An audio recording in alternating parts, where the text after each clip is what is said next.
अष्ट धातु निर्मित इस मूर्ति के अनावरण के गरिमापूर्ण कार्यक्रम की अध्यक्षता कर रहे हैं, जिनका सारगर्भित भाषण अभी आपने सुना। यहाँ के गतिशील विधायक सम्मान्य गणेश जी बंसल साहब, इस हनुमानगढ़ नगर के प्रथम नागरिक नगर पालिका के अध्यक्ष सुमित जी, इस ग्राम पंचायत की सरपंच रमन जी, पूर्व जिला अध्यक्ष भाई देवेंद्र जी, इस पूरे कार्यक्रम में आयोजक और संयोजक की भूमिका में काम करने वाले हरदीप जी, कविंदर जी, आज इस भीषण गर्मी के अंदर इतनी बड़ी संख्या में मेरे सामने उपस्थित महाराजा गंगा सिंह जी को मानने वाले, जानने वाले सभी सम्राट नागरिकगण, शक्ति सुरवा माता और बहनों, सबसे पहले तो मैं हरदीप सिंह जी आपका किन शब्दों में स्वागत करूं, मेरे पास शब्द नहीं। आपने महाराजा गंगा सिंह जी, आज हमारा इलाका अन्न के कटोरे के रूप में पूरी दुनिया में प्रसिद्ध है। इसके अन्न के कटोरों के बनाने में जिनकी अहम भूमिका रही, जो एक दूरदर्शी शासक रहे, इस विश्व के सबसे प्रसिद्ध इतिहासकार कर्नल टोड ने जिनके लिए कहा कि सन ऑफ सोइल, यानी धरती के पुत्र, आपने उनकी मूर्ति के निर्माण के लिए इस जगह को समर्पित करने का काम किया। इसके लिए मैं आपको बहुत बहुत धन्यवाद देना चाहूंगा। और मैं उन भामाशाहों को भी धन्यवाद देना चाहूंगा जिन्होंने इस मूर्ति के निर्माण में अपने पुरुषार्थ से अर्जित धन में से धन देकर एक विस्मृत होते हुए इतिहास को सजीव करने के अंदर अपनी अहम भूमिका निभाई। आज के युग को हमें भागम भाग का युग कहते हैं। सोशल मीडिया का जमाना है, आर्टिफिशियल इंटेलिजेंस का जमाना है। आज के नौजवान को अगर आप पूछ लो कि आपके दादा के पिताजी का नाम क्या था,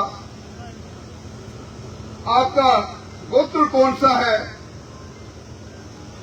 आपके परिवार का निकास किस गांव से, किस धरती से हुआ था, वो शायद इसका जवाब नहीं दे पाएगा। ऐसे समय के अंदर इतिहास के उन ऐतिहासिक पुरुषों को इस जमाने के सामने लाना, इसके लिए जितना धन्यवाद दिया जाए उतना कम है। ये जो गंग नहर की जिसकी बात हम कर रहे हैं, इस गंग नहर, ये उत्तरी भारत की पहली नहर थी और लॉर्ड डार्विन ने जब इसका उद्घाटन किया तो उस समय पुरोहित की भूमिका में मदन मोहन मालवीय थे। आप अंदाजा लगा सकते हो, वो समय था 1927 का, जब ना आज जैसी तकनीक थी, ना एक जैसी आज जैसी मशीन थी, और उस राजा की दूरदर्शिता देखिए। मेरा कर्म क्षेत्र चूरू है। चूरू के अंदर हमारे चूरू के सेठ भगवान दास जी बागला, उसमें उनको कहा कि आज भगवान दास जी बागला चूरू में है। उन्होंने अपना दौरा चूरू बनाया। महाराजा के हलकारों ने कहा कि सेठ जी महाराजा मिलना चाहते हैं। सेठ जी आगवानी के लिए खड़े हो गए। उस हवेली के दरवाजे पर जो ही महाराजा गंगा सिंह जी की मोटर रुकी, उन्होंने अपने पैर से जूतियां खोल दी। नंगे पांव उस सेठ जी जहां खड़े थे वहां पड़ने लगे। सेठ जी ने, मेरे घर पर पगले किए हैं आपने, और आपने अपनी पादुका को खोल दिया, तो मेरे लिए क्या हुक्म है? तो कहा कि मेरे हुक्म की पालना करोगे तो करूंगा। तो मैं इस धोरों की धरती पर पंजाब से जब भावलपुर और उस क्षेत्र से मैंने समझौता किया है, मैं नहर लाना चाहता हूं, उस समय के लिखी हुई वो राशि आज भी वो 10 लाख कुछ रुपए आज भी लिखी हुई है वहां। ऐसे दूरदर्शी थे महाराजा गंगा सिंह। आज हम सब लोग छप्पनिया अकाल के बारे में सुना करते थे, क्या अवसर में बदलते हैं। गंगा सिंह जी ने उस समय, उस अकाल के समय में इतने रोजगार खोले। आप कभी बीकानेर पधारे, वहां लक्ष्मी विलास होटल बड़ा प्रसिद्ध होटल है। उस होटल पूरे उस महल का निर्माण उस छप्पनिया अकाल में हुआ। उन्होंने अपनी पूरी प्रजा के सामने पढ़ लिया कि जब तक गंगा सिंह है तब तक कोई भूखा नहीं सोएगा। उस समय इतिहास के पन्नों पर वो सारी अंकित है, कोई कल्पना नहीं कर सकता। जब देश में जंगे आजादी का आंदोलन शुरू हुआ, जोधपुर में जयनारायण व्यास पर जोधपुर महाराजा ने पाबंदी लगा दी कि आप जोधपुर में प्रवेश नहीं करोगे, राजाओं का राज था। गंगा सिंह जी ने बात की कि समय शासन जाएगा। वो पाबंदी हटाने के लिए उन्होंने जोधपुर के शासक को मजबूर करने का काम किया। जब गोलमेज सम्मेलन हो रहा था, अंग्रेजों से वार्ता हो रही थी, महात्मा गांधी, तब गंगा सिंह जी ने कहा हर बात का रास्ता बातचीत से है।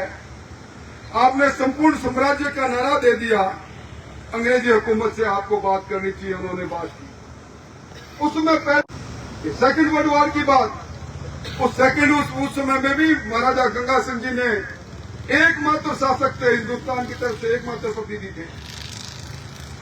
आज बनारस में हिंदू विश्वविद्यालय है।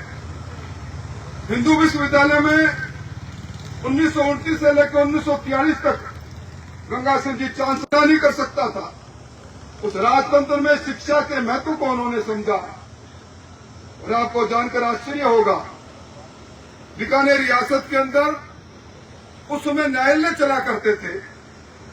उच्च न्यायालय में खुद गंगा सिंह जी उसकी सदारत किया करते थे।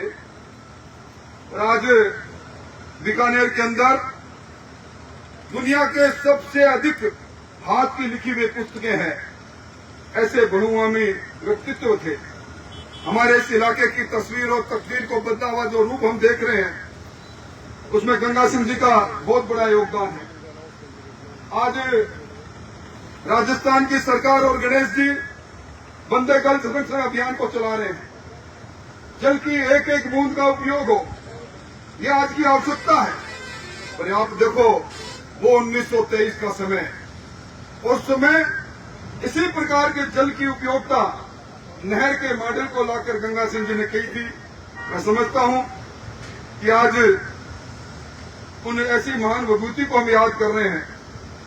इस देशी रियासतों के विलयकरण में जब सारे राजाओं को तैयार करने में अहम भूमिका किसी की रही, तो उस समय गंगा सिंह जी, साधु सिंह जी की रही। ऐसे महापुरुष के इस इतिहास को जीवंत करने में आप सब लोगों ने जो काम किया, उसके लिए मैं धन्यवाद देना चाहूंगा। ये गंगानगर, ये गंग नहर, ये गंगा सिंह जी, ये वो इतिहास है जिससे विस्मृत हमारे आज की पीढ़ी होती जा रही है। मैं सरपंच साहब, आपने भूमि उपलब्ध करा के साथ में धन उपलब्ध कराया और पूरी टीम को बधाई देना चाहूंगा। सदियों सदियों तक जब इस सड़क से कोई गुजरेगा, गंगा सिंह जी की मूर्ति को देखेगा, तो उसके मन में जिज्ञासा निश्चित तौर पर आएगी, ये किस महापुरुष की मूर्ति है।